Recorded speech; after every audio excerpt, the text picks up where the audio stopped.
கிறிஸ்தவ வாழ்க்கை அப்படின்னு சொன்னா அது என்ன இருக்குன்னா, கிறிஸ்துவின் மேல கட்டப்படுகிற, கிறிஸ்துவின் மேல விசுவாசத்தை வைத்து கட்டப்படுகிற வாழ்க்கையை அது குறிக்கிறது. மத்திய 7ஆம் அதிகாரம் 24 25 வரைக்கும் வாசிங்க. ஆகையால் நான் சொல்லிய இந்த வார்த்தைகளை கேட்டு இவைகளின்படி செய்கிறவன் எவனோ அவனை கன்மலையின் மேல் தன் வீட்டை கட்டின புத்தியுள்ள மனுஷனுக்கு ஒப்பிடுவேன்.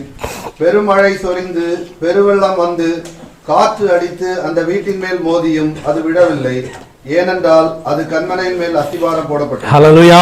எல்லாருக்கும் இங்க வந்திருக்க உங்களுக்கு எல்லாருக்கும் தெரியும், அந்த கன்மலை அப்படின்னு சொல்றது கிறிஸ்துவை குறிக்கிறதான வார்த்தை. அது பழைய ஏற்பாடா இருந்தாலும் சரி, அது புதிய ஏற்பாடா இருந்தாலும் சரி, இந்த கன்மலை என்று சொல்லுகிற வார்த்தை இயேசு கிறிஸ்துவை குறிக்கிறதான வார்த்தை.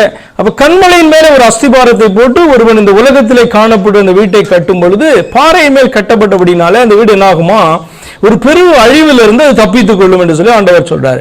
அப்ப அதற்கு ஒப்பிட்டு என்ன சொல்றாரு அப்படின்னு சொன்னா, நீ மெய்யான என் மேல உன்னுடைய விசுவாசத்தை வைத்து எனக்கு கீழ்ப்படிந்து உன்னுடைய கிறிஸ்தவ வாழ்க்கையை நீ நடத்தும் பொழுது பாத்தீங்கன்னா, ஒரு பெரு வெள்ளம் வரும் பொழுது, அதாவது அழிவு வரும் பொழுது, அல்லது அவர் இறங்கும் பொழுது, நியாய தீர்ப்பு நடக்கும் பொழுது நீ என்ன பண்ண முடியும், தப்பித்துக் கொள்ள முடியும் என்று சொல்லி ஆண்டவர் சொல்றார். அப்ப கிறிஸ்தவ வாழ்க்கைனா என்ன அர்த்தம், கிறிஸ்துவின் மேல, மெய்யான இந்த கிறிஸ்துவின் மேல தன்னுடைய வாழ்க்கையை அவன் கட்ட வேண்டும். முதலாவது அவரை விசுவாசிக்க வேண்டும். அவர் யாருன்னு கண்டுபிடிச்சா கட்ட முடியும். தோன்றான் தோன்றான் தோன்றான், கண்மலை கிடைக்கவே மாட்டேன், என்ன பண்ணணும், கிடைக்கிற வரைக்கும் அவன் என்ன பண்ணுவான். அந்த இடத்துல ஆண்டவர் சொல்லுவார், ஆழமாய் தோண்டி அப்படி சொல்லுவார். இங்க வருது அந்த வார்த்தை இல்ல, இவர் இடத்துல சொல்லுவாரு, ஆழமாய் தோண்டி கண்மலையின் மேல அஸ்திபாரத்தை போடுகிறவன். அப்ப கிறிஸ்து யாருன்னு என்ன பண்ணணும், வேதத்துல தோண்டி என்ன பண்ணணும், கண்டுபிடிச்சு அவர் மேல விசுவாசத்தை வைக்க வேண்டும். ஹல்லேலூயா. யாரோ சொல்றாங்க இவர்தான் கிறிஸ்து அப்படின்னு சொன்னா நீ வேற யாரையும் நம்பிட்டு போறேன்னு சொல்லி அர்த்தமாய் காணப்படுது இல்லையா. பல காரியங்களை உங்களுக்கு என்னுடைய பிரசங்கத்துல அதை குறித்து நான் பேசி இருக்கிறேன்.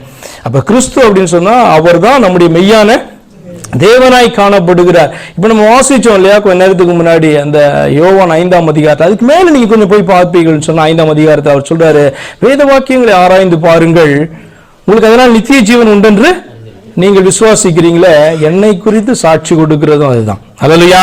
அதெல்லாம் பேசிட்டு தான் அவர் சொல்றாரு, நான் என்னுடைய பிதாவின் நாமத்தினால வந்திருந்தும் நீங்கள் என்னை விசுவாசிக்கவில்லை, இன்னொருவன் வேறொரு நாமத்தினால வருவான், நீங்க என்ன பண்ணுவீங்க, அவன் வந்தா அவனை விசுவாசிப்பீர்கள் என்று சொல்லி அவர் சொல்றார். அப்ப இந்த மெய்யான கிறிஸ்துவ, வேதத்துல யார் கிறிஸ்துன்னு சொல்லப்பட்டிருக்கிறாரோ அந்த கிறிஸ்துவை என்ன பண்ணணும், கொஞ்சம் ஆழமாய் வேத வசனங்களை தோண்டி அவரை கண்டுபிடித்து அவர் மேல உன்னுடைய விசுவாசத்தை வைத்து நீ உன்னுடைய கிறிஸ்துவ வாழ்க்கையை நீ தொடங்குவாய், ஓடுவாய் என்று சொன்னால் அதுக்கு பேரு அவருடைய உபதேசத்தின் மேல என்ன பண்ற, நீ கட்டுகிறாய் என்று சொல்லி, அதான் கிறிஸ்துவ வாழ்க்கையாய் காணப்படுது. இரண்டாவது சபை கட்டப்படுதல் அப்படின்னு சொன்னா என்ன அர்த்தம், சபை எதன் மேல கட்டப்படுது அப்படின்னு சொன்னா கிறிஸ்துவினுடைய உபதேசத்தின் மேல கட்டப்படுது.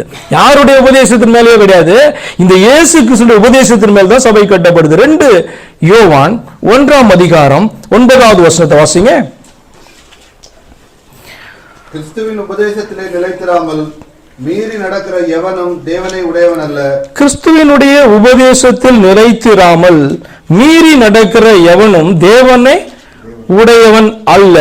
கிறிஸ்துவின் உபதேசத்தில் நிலைத்திருக்கிறவனோ பிதாவையும் குமாரனையும் உடையவன். அப்ப எந்த உபதேசத்தை தான் ஃபாலோ பண்ணணும் அப்படின்னு சொன்னா கிறிஸ்துவனுடைய உபதேசத்தை தான் ஃபாலோ பண்ணணும். அது என்ன கிறிஸ்துவனுடைய உபதேசம் அப்படி பெரிய கேள்வி உங்களுக்கு வந்ததுன்னா அதுல மேல இருக்கிறதான 2 வசனங்களை வாசிக்கலாம், 7வது வசனத்தையும் 8வது வசனத்தையும். மாம்சத்தில் வந்த இயேசு கிறிஸ்துவை அறிக்கை பண்ணாத, மாம்சத்தில் வந்த இயேசு கிறிஸ்துவை அறிக்கை பண்ணாத அநேக வஞ்சகர்கள் உலகத்திலே தோன்றி இருக்கிறார்கள், அநேக வஞ்சகர்கள் உலகத்திலே தோன்றி இருக்கிறார்கள். இப்படிப்பட்டவனே வஞ்சகனும் அந்தி கிறிஸ்துவுமாய் இருக்கிறான். உங்கள் செய்கைகளின் பலனை இழந்து போகாமல் பூரண பலனை பெறும்படிக்கு எச்சரிக்கையா பாருங்க. உங்கள் செய்கைகளின் பலனை இழந்து போகாமல் அப்படின்னு சொன்னா என்ன அர்த்தம், உங்களுடைய விசுவாசம் வேஸ்டான விசுவாசமா போயிடக்கூடாது. நீங்க ரட்சிக்கப்பட்டிருக்க நினைச்சிட்டு இருக்கிறது சும்மா போலியான ரட்சிப்பாக போய்விடக்கூடாது அப்படின்னு சொல்லி ஆண்டவர் சொல்றார். அப்படின்னா என்ன அர்த்தம், இது ரட்சிப்பு சம்பந்தப்பட்டதான ஒரு காரியம். என்னன்னா இயேசு கிறிஸ்துவை விசுவாசிக்கிறது ரட்சிப்பு சம்பந்தப்பட்ட காரியம், உங்களுக்கு எல்லாருக்கும் தெரியும். ஆனால் அது இன்னும் கொஞ்சம் ஆழமா நான் சொல்ல விரும்புகிறேன். அது உண்மையான இயேசுவின் மேல விசுவாசத்தை வச்சாதான் பாத்தீங்கன்னா ரட்சிக்கப்பட முடியும் என்கிறதான காரியம். இவர் என்ன சொல்லி கொடுக்கிறார் யோவான் இந்த இடத்துல, மாம்சத்தில் வந்த இயேசு கிறிஸ்துவை அறிக்கை பண்ணாத அநேக வஞ்சகர் உலகத்திலே தோன்றி இருக்கிறார். எப்ப எழுதுறாரு இவரு, முதல் நூற்றாண்டுக்குள்ளேயே இந்த வார்த்தையை என்ன பண்றாரு அவர். அப்ப அந்த காலத்திலேயே துருபதேசமும் அந்தி கிறிஸ்துடைய கிரியைகளும் பாத்தீங்க அப்படின்னு சொன்னா அதிகமாய் காணப்பட்டது. அதனாலதான் பாத்தீங்க அப்படின்னு சொன்னா எச்சரிப்புகள் அதிகமாய் உண்டாகுது. மாம்சத்தில் வந்த இயேசு கிறிஸ்துவை அறிக்கை பண்ணாதுன்னா என்ன அர்த்தம்? எல்லாரும் தானே இயேசு கிறிஸ்துவ அறிக்கை பண்றாங்க, அவரை தேவன் சொல்றாங்க, தேவனுடைய குமாரன் சொல்றாங்க, அவரால் இல்லாம ரட்சிப்பு உண்டாகாது என்று சொல்றாங்க. அப்ப இந்த மாம்சத்தில் வந்த இயேசு கிறிஸ்து அப்படின்னு சொன்னா என்ன அதனுடைய முக்கியத்துவம் காணப்படுதுன்னா என்னன்னு விசுவாசிக்கணும். மாம்சத்துல வந்தபடினாலே பாத்தீங்கன்னா அவர் தேவனுடைய குமாரன் என்று காணப்படுகிறார் அல்லது சொல்லப்படுகிறார். ஏன்னா அப்படிதான் பார்த்தார்கள், மனுஷனாய் பார்த்தார்கள். இப்ப மாம்சத்தில் வந்த இயேசு கிறிஸ்து அப்படின்னு சொன்னா மாம்சத்துல வந்தவர் யார் என்று சொல்லி அறிந்து அறிக்கை பண்ணுகிறத குறிக்குது. அதனால கவனிங்க, மாம்சத்துல அநேகர் காணப்பட்டாங்க. இப்ப தேவன் இவர் என்ன பண்ணாரு? அனுப்பினார். தேவனுடைய குமாரன் எனப்பட்டார். அடுத்தது பாத்தீங்கன்னு சொன்னா தேவனால அனுப்பப்பட்ட மனுஷன் என்று எண்ணப்பட்டார். யோவான் ஸ்நானனை குறித்து வேதம் சொல்லுகிறது தேவனால் அனுப்பப்பட்ட ஒரு மனுஷன் இருந்தான் அப்படின்னு சொல்லி பாத்தீங்கன்னா யோவான் 1ஆம் அதிகாரம் 3, 4, 5 என்ன பண்ணுது காணப்படுது. அவன் ஒளி அல்ல, கொஞ்ச நாள் பிரகாசிக்கிறவனாய் காணப்பட்டான் என்று சொல்ல. அப்ப அவனை குறித்து வேதம் என்ன சொல்லுது? தேவனால் அனுப்பப்பட்ட மனுஷன். அப்ப இயேசு அந்த அர்த்தத்துல தேவனால் அனுப்பப்பட்ட மனுஷனா அப்படி என்று சொல்லி என்ன பண்ணணும்? ஆராய்ந்து பார்க்க. அப்ப மாம்சத்தில் வந்த இயேசு கிறிஸ்து அப்படின்னு சொன்னா என்ன அர்த்தம்னா இந்த மாம்சத்திலே வந்த இந்த இயேசு கிறிஸ்து யார் என்று சொல்லி நீ அறிந்து அவரை அறிக்கை பண்ணுவதை குறிக்கிறது. அப்ப மாம்சத்திலே காணப்படுறதுனால தேவனுடைய குமாரன், ஆனால் தேவன் மாம்சத்திலே வந்தபடியினாலே, புரியுதா உங்களுக்கு? தேவன் மாம்சத்திலே வந்தார் என்னை ரட்சிப்பதற்காக என்று சொல்லி அறிக்கை பண்ணுகிறதை அது குறிக்குது. ஹல்லேலூயா. ஏன்னா ஒருவர் தானே ரட்சகரா இருக்க முடியும், ஒருவர் தான் பாத்தீங்க அப்படின்னு சொன்னா நம்மளை மீட்க முடியும், ஒருவர் தான் பாத்தீங்க அப்படின்னா நம்மளை பரலோகத்துக்கு கொண்டு போக முடியும், ஒருவர் தான் பாத்தீங்கன்னா தன்னோடு கூட நம்மளை ஒப்புரவாக்க முடியும். அவர் பாத்தீங்க அப்படின்னு சொன்னா நம்மளை உண்டாக்கினவர். ஹல்லேலூயா. நம்மளை உண்டாக்கினவர் தான் இந்த காரியத்தை செய்ய முடியுமே ஒழிய அவர் யார் மூலமாகவோ அது செய்கிறது பாத்தீங்க அப்படின்னு சொன்னா அவருக்கு மகிமையை கொண்டு வர முடியாது. ஹல்லேலூயா. யார் மூலமாவது அவர் என்னை ரட்சிப்பார் என்று சொன்னால் அவருக்கு எப்படி மகிமை உண்டாகும்? என்னை ரட்சித்தவரை நான் கனம் பண்ணுவேனா? என்னுடைய ரட்சகரை அனுப்பினவரை நான் கனம் பண்ணுவேனா? அப்ப இருவரும் ஒருவரா இருந்தால் மாத்திரமே நான் அவருக்கு கனத்தை கொடுக்க முடியும். ஹல்லேலூயா. அப்ப மாம்சத்தில் வந்த இயேசு கிறிஸ்துவை அறிக்கை பண்ணாத அநேகர் என்று சொன்னால் இயேசு கிறிஸ்துவை தேவனுடைய குமாரன் அறிக்கை பண்ணுவாங்க. அதுதான் எல்லாருக்கும் தெரியுமே, எல்லா கிறிஸ்தவர்களுக்கும் தெரியும். ஆனா இந்த இயேசு கிறிஸ்து மெய்யான தேவன் என்று அறிக்கை பண்ணுகிறது இது குறிக்கிறது. ஹல்லேலூயா.